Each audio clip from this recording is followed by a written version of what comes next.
Baie welkom by Nuuspot, 'n spesiale episode wat ons publiseer. Dis na aanleiding van die konstitusionele hof se uitspraak oor die Palapala saak en by my het ek die ontleder Herman Pretorius om 'n bietjie gou oor daai saak te gesels en net 'n bietjie die implikasies daarvan op die tafel uit te pak. Herman, kom ons begin net by die uitspraak van die konstitusionele hof en maak net seker dat ons regtig verstaan wat het die hof gesê. Ja, so kyk, ons kan eintlik 'n treukie nog teruggaan om seker te maak ons verstaan wat hier aangaan. En dit is waar ons moet bewus wees van artikel 89 van die grondwet en ook natuurlik die ewige teenwoordigende grondwetlike probleem op bene Jacob Zuma. So tydens die Zuma jare is daar die pogings om hom uit die ampt te lig en deur die grondwetlike prosedures van artikel 89. Ons praat in Afrikaans van 'n staat van beskuldiging. Die Engelse praat van impeachment. Mense ken elke bietjie meer as impeachment. So artikel 89 gaan oor hoe om die president in 'n staat van beskuldiging te plaas en uit die ampt te verhef, of uit die ampt te lig as 'n 2/3 meerderheid ten gunste daarvan is. Nou, te danke aan 'n paar grondwetlike hofsaake waar ons nie regtig in te gaan nie, het daar in 2018 die parlement 'n nuwe reël geskep om sy eie interne prosesse te bestuur, want die grondwet sê hierdie is die grondwetlike goeders wat moet gebeur, maar die parlement het nie 'n stel meganismes of reëls gehad van hoe dit moet gebeur nie. En dit is eers in 2018 werklik in 'n gewysigde weergawe van reël 129 in die parlementêre reëls ingebring. En dit het basies gesorg dat die proses van hoe om 'n president in 'n staat van beskuldiging te plaas duidelik is. Stap 1, 'n mosie word op die regte manier aan die speaker onderwerp en daar is ons 'n paar details daar rondom, maar maak nie eintlik te veel saak nie, is meer parlementêre reëls wat net seker maak dat die mosie op die regte maniere geplaas word, maar die speaker word daarvan bewus. Op die regte maniere besluit die speaker dan om 'n sogenaamde artikel 89 paneel op te stel wat bestaan uit afgetrede regters, senior regsdeskundiges, grondwetlike spesialiste, en die werk van hierdie paneel volgens hierdie gewysigde reël 129 is dan om 'n ondersoek in te stel of daar 'n prima facie saak is dat die president hul skuldig gemaak het ernstige wangedrag, serious misconduct.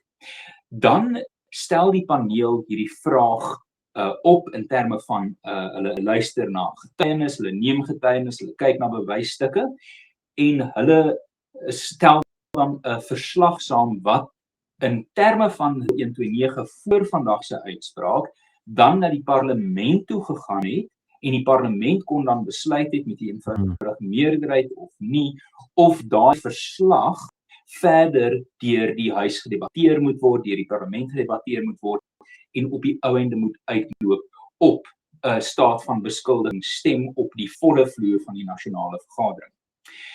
Hierdie is belangrik want met Palapala, die verslag deur Oudregter Mngcobo, is die eerste keer wat reël 129 se prosedure getoets is. Daar is 'n mosie by speaker ingedien teen president Ramaphosa dat hy homself skuldig gemaak het aan ernstige wangedrag in die presidensiële ampt met die hele kwessie van Palapala. Die speaker het toe 'n 3-lid paneel opgestel wat Oudregter Mngcobo gelei het. Hierdie paneel het toe bevind dat daar is prima facie rede gewees, of daar was prima facie rede om tot die gevolgtrekking te kan kom dat Ramaphosa homself skuldig gemaak het aan serious misconduct, ernstige wangedrag. Maar toe hierdie verslag van die speaker se paneel voor die nasionale vergadering, die parlement se belangrike kamer, gelê is vir 'n stemming, het die ANC wat toe meerderheid gehad het, eenvoudig deur 'n gewone 50% plus 1 meerderheid gesê dat die parlement nie verder hierdie verslag of sy bevindinge dat die president prima facie saak teen hom het, gaan oorweeg nie. En dit is waar die hele ding vandaan kom. Die EFF, die African Transformation Movement, het hierdie saak gevat na die grondwetlike hof en die grondwethof het vanoggend hulle gelyk gegee en gesê reël 129 soos hy tans staan, reël 129 subafdeling I is teenstrydig met die grondwetlike vereistes van die parlement omdat die parlement met 'n eenvoudige meerderheid kan besluit dat daar verdere grondwetlike oorsigfunksie nie uitgerig word nie. En daai besluit deur die ANC in die parlement dat daai Phala verslag deur Oudregter Nobo nie verder gaan, nie na 'n komitee fase toe gaan van die nasionale vergadering nie, maar net doodgestop het daar in sy spoor, dit is nou deur die hof tersyde gestel en daai reël 129 subdeel I is ongrondwetlik verklaar. So net om ook vir mense duidelik te maak dat daar ook nie verwarring bestaan nie. Hierdie uitspraak sê niks oor die skuld wat president Cyril Ramaphosa mag hê of nie mag hê ten opsigte van hierdie voorval by Phala nie. Presies reg. Daarso is 3 besluitnemingsliggame hier wat ons moet oorweeg. Die ene is die speaker se paneel wat in hierdie geval deur Oudregter Nobo gelei is. Hulle werk was nie om die president se skuld of onskuld te bepaal nie, maar die baie smalle regsvraag oor of daar 'n prima facie saak is wat die president behoort te beantwoord. Die grondwetlike hof is die tweede besluitnemingsinstelling hierso. Hulle het nie besluit is die president skuldig of onskuldig of selfs of die paneel van Oudregter Nobo die regte of die slegte ding gedoen het in hulle werk nie. Dit was bloot 'n prosedurele vraag oor was die parlement in Desember 2022 geregverdig om die verslag van paneel die ondersoekproses te stop. So ons kyk nou vraag wat nie gaan oor die president se skuld of onskuld nie. Die nou vraag wat nie gaan oor die president se skuld of onskuld. Die derde besluitnemingsliggaam, die parlement eers deur vorm van 'n komitee, in staat van beskuldigingsstelling komitee en dan deur sy hele kamer teenwoordigheid. Dit is die enigste instansie, die enigste instelling, die enigste besluitnemingsliggaam wat kan bepaal of die president skuldig of onskuldig is aan hierdie ernstige wangedrag. So daar is nie 'n besluit geneem of 'n beslissing gemaak dat die president skuldig is nie. Daar's bloot besluit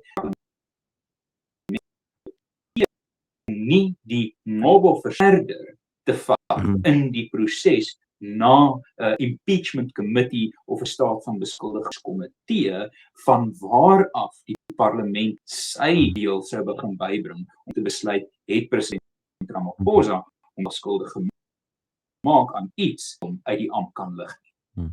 So op 'n praktiese vlak, wat moet nou gebeur na die hof se beslissing?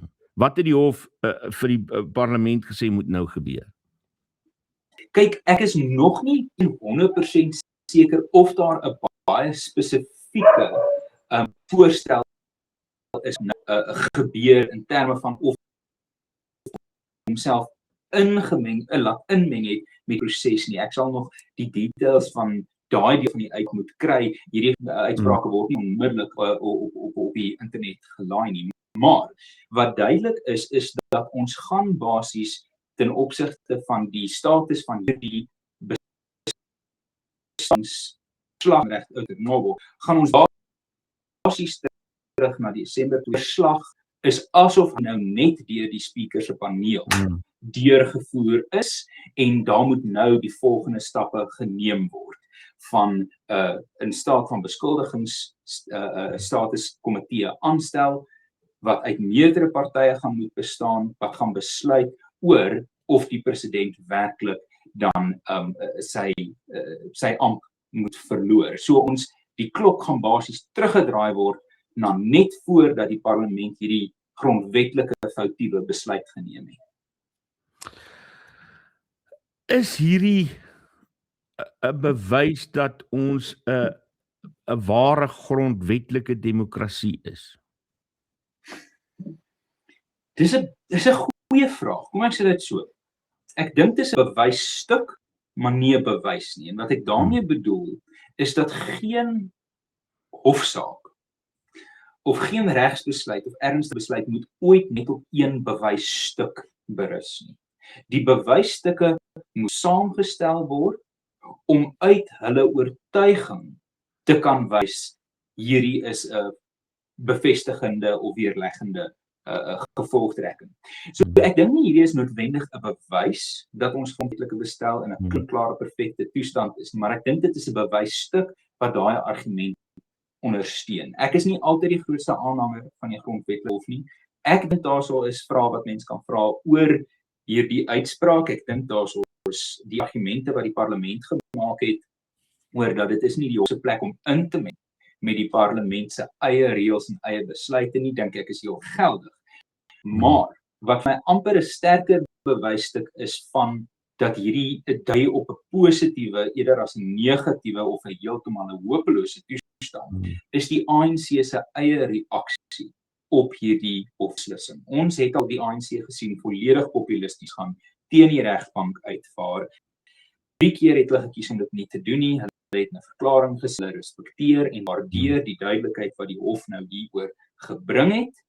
So ek dink daai twee bewysstukke saam, die uitspraak van die hof dat dit het nie 'n gemaklike politieke uitkoms vir die heersende president bereik nie en dat die ANC reageer minstens met die retoriek van respek teenoor die grondwetlike hof, kan ons vandag 'n bietjie beter laat dink, weet jy, ons grondwetlike stelsel werk dalk soos hy moet, ten spyte van sy gebreke. So ek dink nie dis 'n algehele ja, alles is sharp, ons is alright nie, maar dit is definitief nie 'n negatiewe ding nie. Aanspreeklikheid, grondwetlike reg en die respek daarvan vanuit 'n politieke amp is nuttige goeders om te verwelkom. Beteken dit dat daar 'n moontlikheid bestaan dat die president skuldig is aan 'n oortreding, of is dit 'n beginsel waaroor is hierdie wat die hof besluit het vandag 'n beginsel wat apart staan, totaal en al apart staan daarvan om hom skuldig te bevind aan 'n oortreding? Ek dink mens behoort die verantwoordelike interpretasie hiervoor te gee dat dit staan regstegnies apart. Hierdie bevinding dui nie op enige sin of in enige sin of Ramaphosa meer of minder skuldig is as wat hy was nie. Minstens in 'n regstegniese sin. Maar ons kan dit nie losmaak van die politieke konteks daarvan nie. President Ramaphosa sou bitterlik graag wou gehad het dat die besluit die ander rigting moes gaan, want daar is een van hierdie 3 besluitnemingsliggame wat ek vroeër na verwys het, wat bevind het dat die president 'n prima facie saak teen hom het. En daai prima facie saak teen hom herleef nou in die parlement se oorweging te danke aan hierdie regsbeslissing. So die enigste bevinding oor die president se status in terme van het hy die regte of verkeerde ding gedoen, is die Mabo-paneel se bevinding, alhoewel dit nie die finale bevinding is nie, is dit iets wat sê dit dui in die rigting van amper die kwessie van daar's 'n rookie hierso, die parlement moet nou kyk of die vuurtjie werklik brand. So regstegnies is dit iets apart, dit is iets prosedureel, dit is iets wat onduidelik was in ons grondwetlike bestel. Die grondwetlike hof het sy rol baie ernstig opgeneem, nogals vir homself mag toegeëien om vir die parlement te kan sê jou interne prosesse is verkeerd. En mense moet waardeer hoe uitsonderlik dit is. Een van die politika beginsels, die verdeling van magte, is dat die 3 magte, die 3 bene, die uitvoerende mag, die regsprekende mag en die wetgewende mag, nie eintlik in mekaar se interne funksie inmeng nie. Die grondwetlike reg, die grondwetlike hof het homself hierso 'n bietjie meer reg gegee wat moontlik regverdig is. Ons immers 'n grondwetlike demokrasie, nie 'n parlementêre demokrasie nie. Maar dit is nie vir die president noodwendig lekker dat die regstegniese punt tydens sy termyn uitgeklaar word nie. Maar Suid-Afrikaners behoort bly te wees dat 'n onduidelike grondwetlike proses wat die oorsig van die demokrasie in 'n verswak het. Daai oorsig is nou verhelder deur die Grondwethof. Wat hou hierdie uitspraak in vir die groter politieke prentjie in Suid-Afrika? Dit kan lelik word. Die ANC het nie meer die meerderheid wat hy gehad het nie. As hy by 'n 2/3 meerderheid uitkom, gaan dit, ek het nou nie presies na die getalle gekyk nie, maar as ek reg onthou, gaan dit amper by uitstek 'n DA nodig hê om die president te beskerm in terme van daai 2/3 stem. As die so daarso is 'n baie interessante politieke dinamiek wat nou hier ontketen gaan word.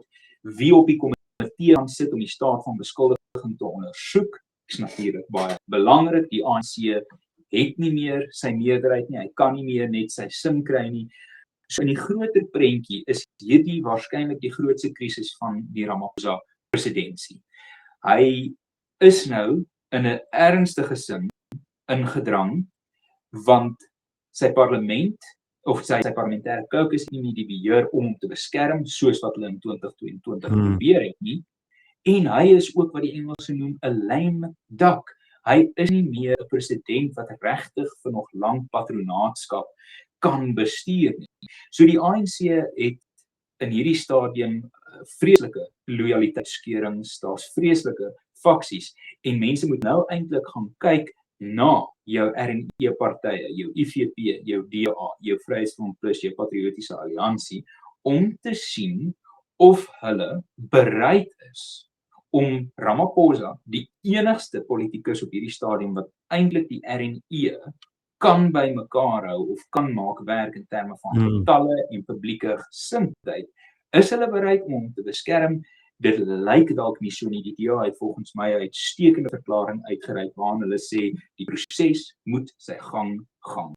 As die president in 'n staat van beskuldiging nou is, moet die komitee van die parlement ondersoek en die parlement moet besluit. Hulle gaan nie nou besluit ons gaan Ramaphosa red of vir die wolwe gooi. Herman Pretorius wat so gesels. Herman, baie dankie vir jou tyd. Groot plesier altyd vir jou en die bollers. Groetnis. Dankie Herman.